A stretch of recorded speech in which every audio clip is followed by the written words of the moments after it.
Today, Christoph Bauer is going to show us a luxury convertible from the 1930s. Introducing the Horch 930V. When it came out in 1937, the German auto industry was in a serious crisis. In 1937, the economic situation in Germany was anything but rosy, says our car tester. With the government gearing up for war, the scarce resources available all went towards building up the military. The economy was bled dry. So basically, it was a really unfavorable time to launch a luxury car like the Horch 930V. 8 cylinders, almost 5 meters long, and weighing in at almost 2 tons. The Horch 930V boasted impressive stats. And it cost a pretty penny, too.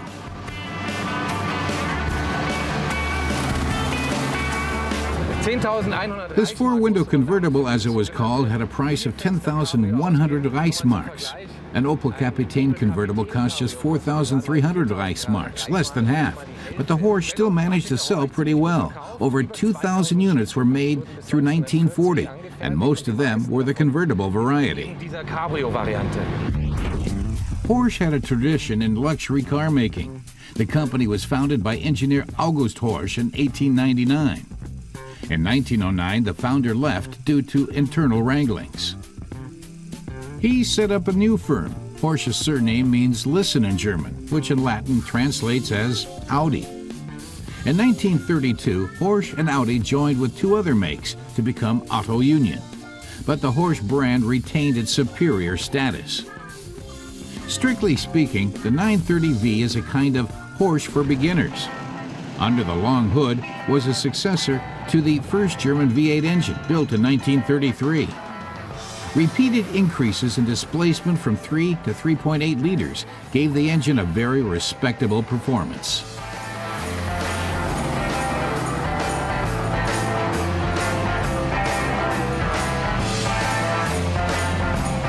The Horch was originally conceived of as a classic chauffeur-driven sedan, explains Christoph, but a lot of them like this one were made with a short wheelbase, which makes sense if the owner is driving himself. At the front, you had a wonderful V8 engine with a 3.8-liter capacity and 92 horsepower, and it's still a cool cruiser today.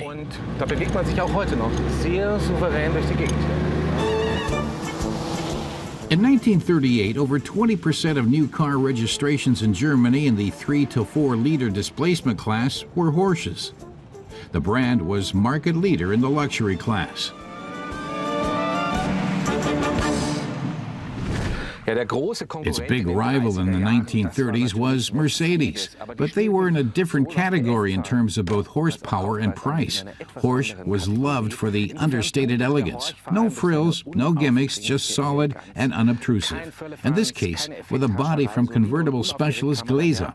As for the workmanship, it is beyond reproach. Und was die Verarbeitungsqualität angeht, ja, da ist er natürlich über jeden Zweifel erhaben. Hier feinstes Leder, feinstes Plush leather, sumptuous wood trim, and a roof that is easy to operate, plus it's waterproof, something you couldn't take for granted back then. The radiator grille bears the 4 rings of Auto Union, now Audi's logo, of course. But as if to underline Horch's special status, the makers covered the cars with their logo, a crowned letter H. 2-door or 4-door, 4 or 6 seats, with or without a roof.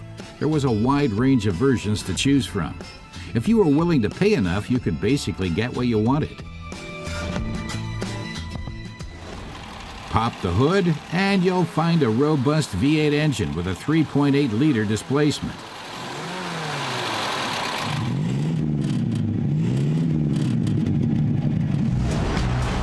One strength of the engine is high elasticity. It's not keen on high rev levels, but the 8-cylinder unit does kick in really strong as soon as you put your foot on the gas. A Horch, says Christoph, is pure luxury. You float over the road carefree. The suspension is incredibly comfortable, and if you want to pick up the pace, and the first Autobahns had already been built by then, this little knob engages 5th gear, taking you to 130 kilometers an hour. Wow! But those drivers putting the Horch through its paces could expect to pay the price at the pump. This baby chugs down an average of 19 liters for every 100 kilometers. A far more aerodynamic successor was planned, but World War II precluded its production. The Horch 930V is a fantastic car, says Christoph, with one major problem. It came out at the wrong time. In 1938, only a very limited elite could afford this car. But it still sold relatively well, and the Horch 930V was its era's most successful German V8 luxury car. It definitely deserves a place in this pantheon of automotive classics. These days, by the way, such a convertible in good condition will set you back around 160,000 euros.